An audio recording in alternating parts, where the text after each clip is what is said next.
Coming up today, the president of Ecuador says more than 230 people have now been confirmed dead in Saturday's earthquake, the most powerful to hit the country in decades.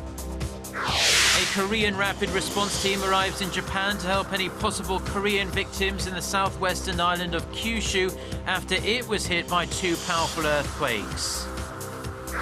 First, the floor leaders of Korea's three major parties are set to meet for the first time since last week's general election turned the nation's political landscape on its head. Stay tuned for these stories and more.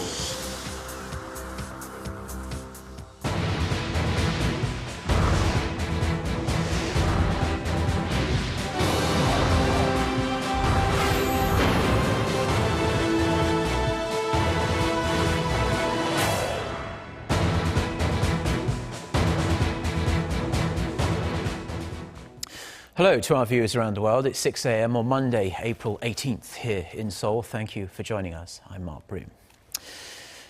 Our top story this morning, at least 235 people have been confirmed dead in Ecuador after a 7.8 magnitude quake hit the country on Saturday evening local time.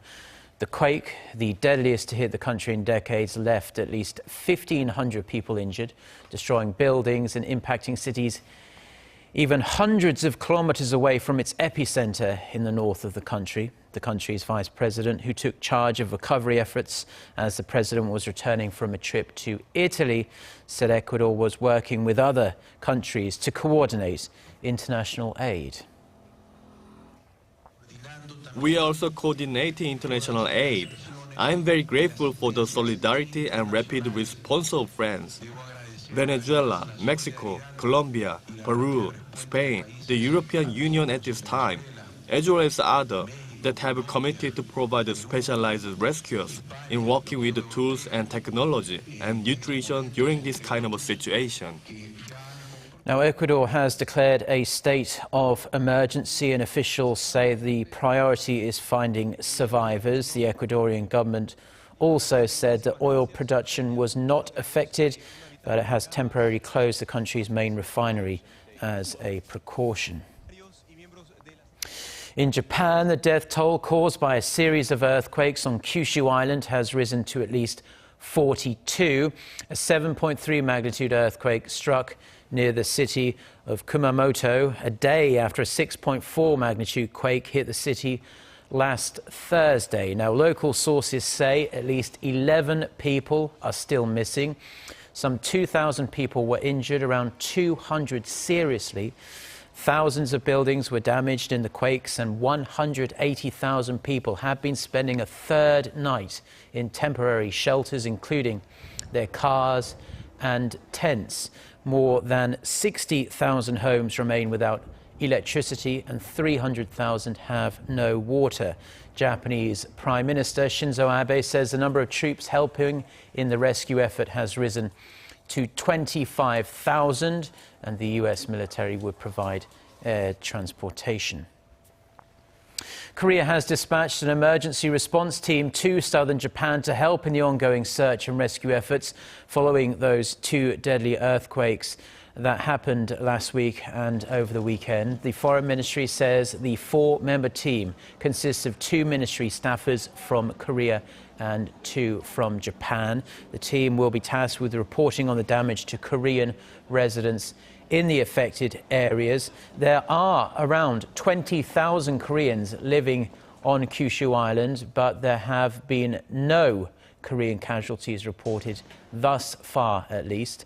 Korean airlines have added extra flights to help bring travelers back to Korea, and Korean travel agencies have waived penalties for travelers cancelling their bookings to Kyushu Island.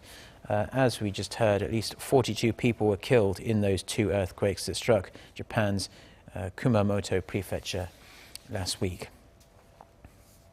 Back here in Korea, and the nation's three major political parties will meet for the first time since last Wednesday's general election that saw the ruling party lose its majority and a newly minted opposition bloc solidify its negotiating power. The floor leaders of the Saenuri Party, Minju Party of Korea and the People's Party will meet later on this Monday to continue their negotiations on a number of bills, including one on labour reform and another on the service sector. However, watchers are doubtful about the prospect for a breakthrough, as the bills have been held up by disagreements between the two main parties, the Saenuri Party and the Minju Party of Korea, and neither of which has actually changed its position over the last few days. Instead, the attention is on whether the People's Party, which won 38 seats in the election, can play the role of mediator.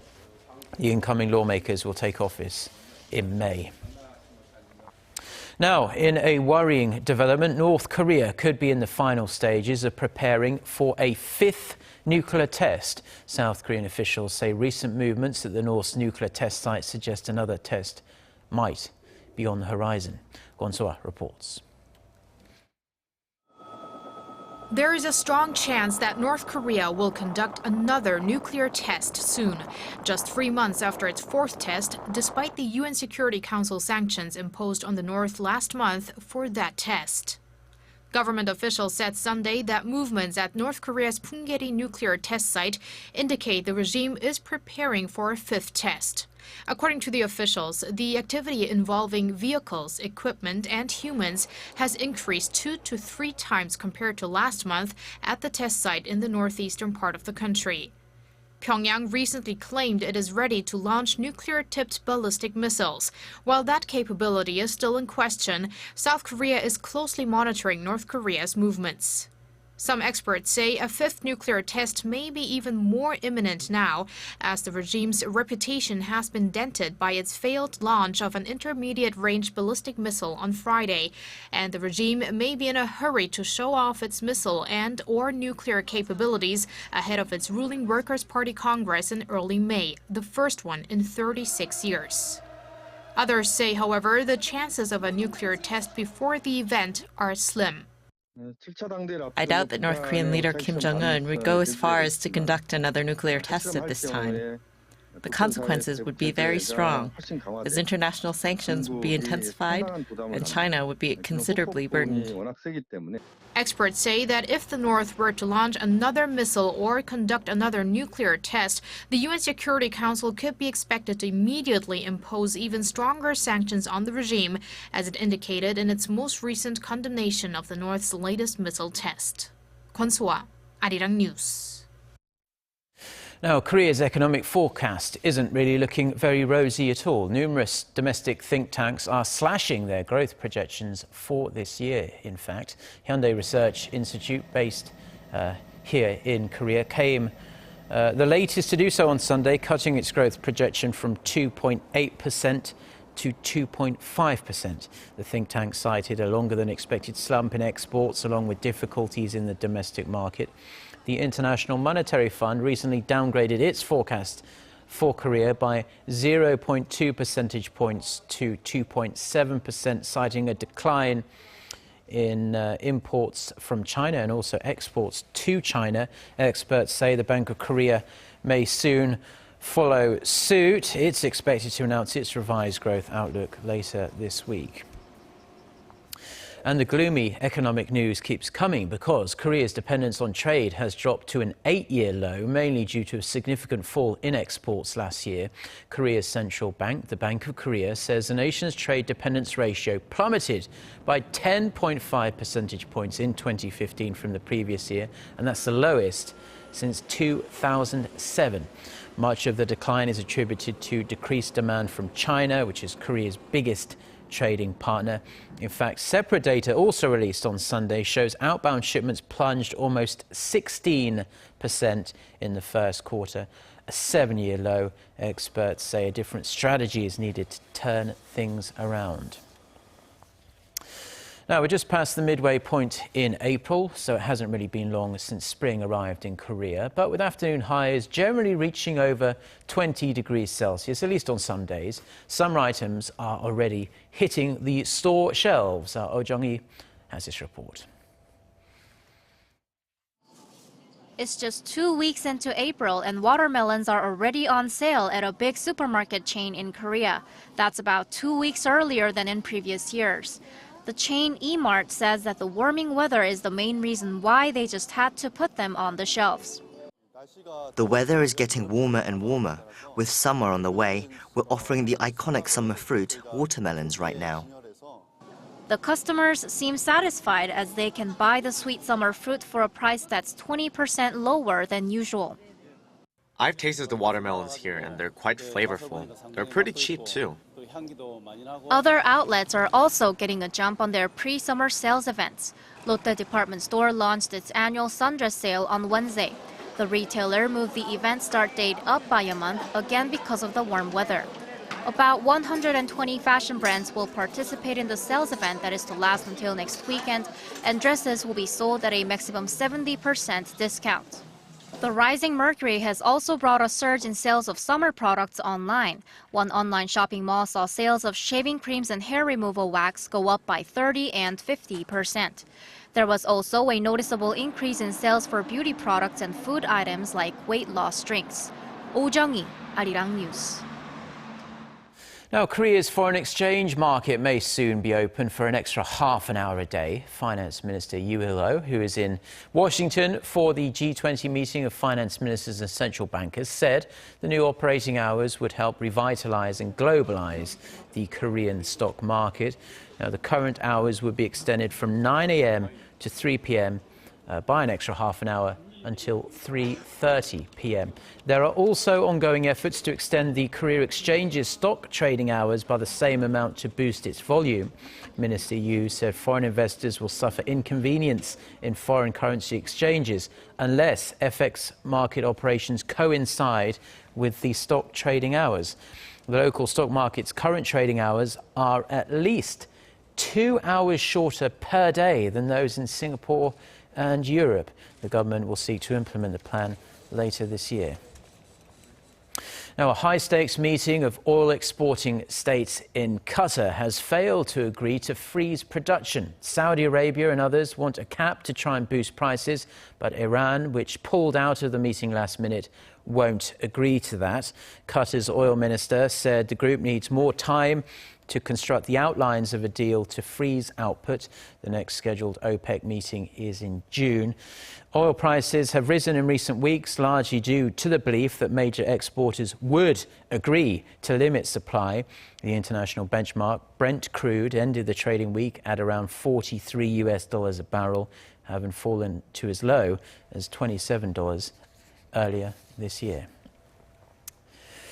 Now, in health news, spring fatigue is a condition that may make you feel more tired than usual during the seasonal transition from winter to spring. It can also affect your concentration and appetite, and it all has to do with how the body deals with the seasonal change. Our Park Se-young has the details.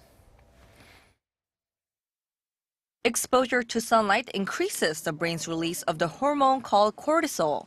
Because of this, even people who are visually impaired can tell the difference between day and night.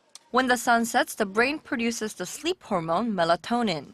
This is why it's more difficult to wake up after long winter nights than in the summer.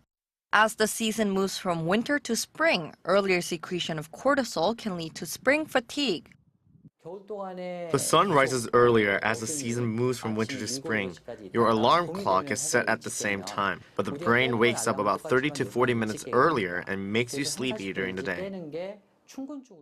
Various sources of light also blur the lines between day and night, causing sleep disturbances and resulting in more tired days. Park Se-young, Arirang News.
Well, those are the stories we have for you on this Monday morning here in Seoul. We do hope your week will get off to a fantastic start. Just a reminder as well that we do have our new news show, News Break, with our very own Han Da-eun. That comes up every day at 10 a.m. Korea time. And also there's an afternoon edition at 3 p.m. Korea time. I'll be back with our next extended newscast at noon Korea time. And don't forget as well that for all of the latest, you can check out our website, arirang.com/news. You can also download our smartphone application from your app store. Just search for Arirang TV. You'll find all the latest news and all our TV programs there as well. Have a great start to the week. Goodbye.